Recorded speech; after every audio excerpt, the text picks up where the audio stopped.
সোনার ময়না ঘরে তুইয়া বাইরে তালা লাগাইছি আমার মনে বাঁধিয়া পিঞ্জর বাঁধাইছি তোমার ভালো বড় দিন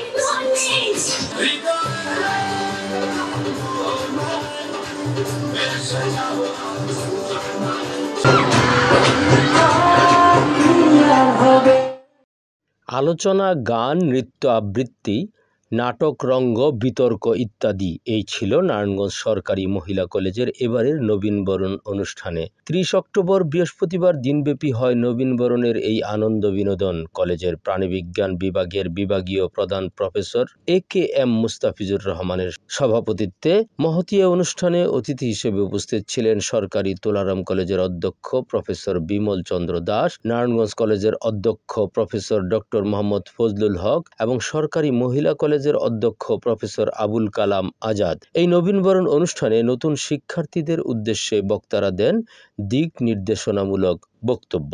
এবং আমার মনে হয় সরকারি বর্তমান প্রিন্সিপাল স্যার আবুল কালাম আজাদ স্যারের নেতৃত্বে সরকারি মহিলা কলেজ এগিয়ে যাচ্ছে এবং শিক্ষার্থীদের শুধু শিক্ষা ক্ষেত্রে নয় সব ক্ষেত্রে এগিয়ে নেওয়ার ক্ষেত্রে ওনার কার্যকর ভূমিকা তোমাদের অন্য এক জায়গায় অনন্য এক স্থানে পৌঁছে দেবে। এবং আমি মনে করি যে আজকে যারা ভর্তি হয়েছে প্রত্যেকের ভেতরেই স্বপ্ন জেগে উঠুক, তুমি পৌঁছাও তোমার স্বপ্নের কাছে, তুমি তাকাও উপরের দিকে, কারণ তুমি মাত্র মাধ্যমিকে একটি সিঁড়ি অতিক্রম করেছো।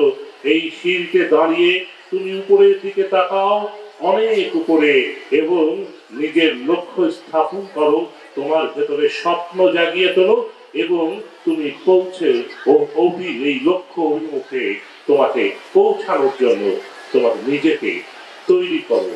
তুমি তোমার পরিবারের প্রত্যাশা কি, অর্থাৎ তোমাদের অভিভাবকদের প্রত্যাশাটা কি, অর্থাৎ তুমি একটা ভালো রেজাল্ট করবে, একটা ভালো জায়গায় ভর্তি হবে, এটা হচ্ছে মূল প্রত্যাশা। এখন ভবিষ্যতে তোমার বড় প্রত্যাশা আসবে, তো তোমরা এই প্রত্যাশাগুলি অবশ্যই পূরণ করতে চেষ্টা করবে। যে তুমি কিন্তু তোমার নিজের না, তুমি কিন্তু তোমার পরিবারের এবং তোমার এই সমাজের তাদের কথা কিন্তু একটু চিন্তা করতে হবে। যে সবসময় যে সেলফ সেন্টার হয়ে থাকবে তা কিন্তু না, সবার কথা চিন্তা করে কিন্তু তোমাকে এগিয়ে যেতে হবে এবং স্বপ্ন দেখতে হবে।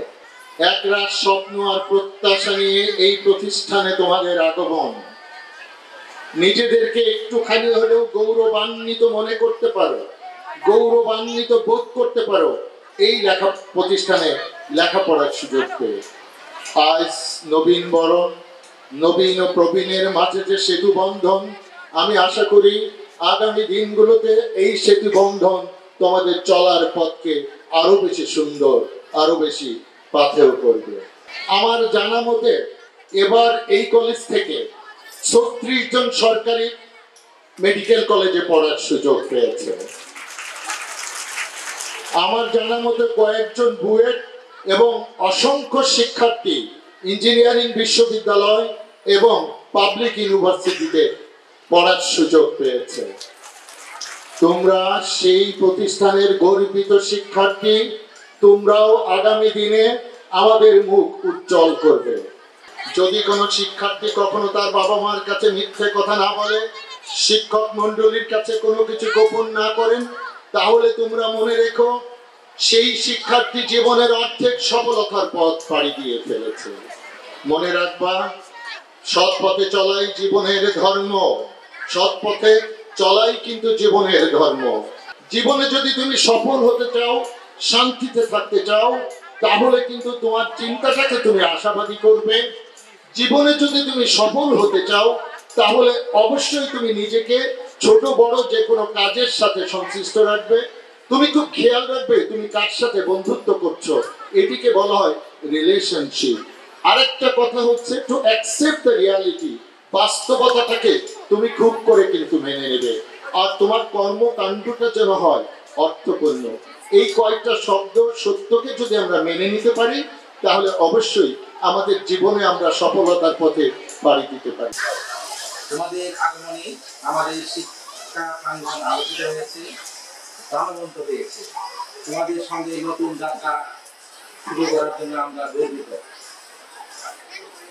তোমরা দেশ ও জাতির ভবিষ্যৎ। আমরা তোমাদের জন্য গর্ববোধ করি। তোমাদের সফলতাই আমাদের সফলতা। অনুষ্ঠানের দ্বিতীয় পর্ব তথা সাংস্কৃতিক আয়োজন পরিচালনায় ছিলেন প্রতিষ্ঠানটির ইংরেজি বিভাগের সহকারী অধ্যাপক মেহেরুন্নেসা শাপলা, রাষ্ট্রবিজ্ঞান বিভাগের সহকারী অধ্যাপক নাজমা আক্তার, দর্শন বিভাগের প্রভাষক সুলতানা শিখা, বাংলা বিভাগের প্রভাষক হালিমা বেগম এবং কলেজের সঙ্গীত শিক্ষক সাইমা সুলতানা লিজা। এ সময় অনুষ্ঠানের অতিথি শিল্পী আব্দুস সালাম আজাদ, কলেজ শিক্ষকবৃন্দ এবং শিক্ষার্থীবৃন্দ নেচে গেয়ে অনুষ্ঠানকে প্রাণবন্ত করে তোলেন।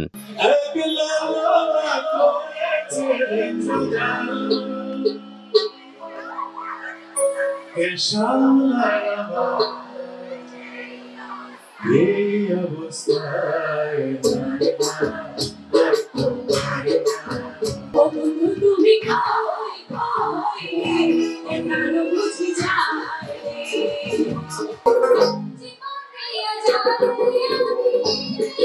জীবন দিয়া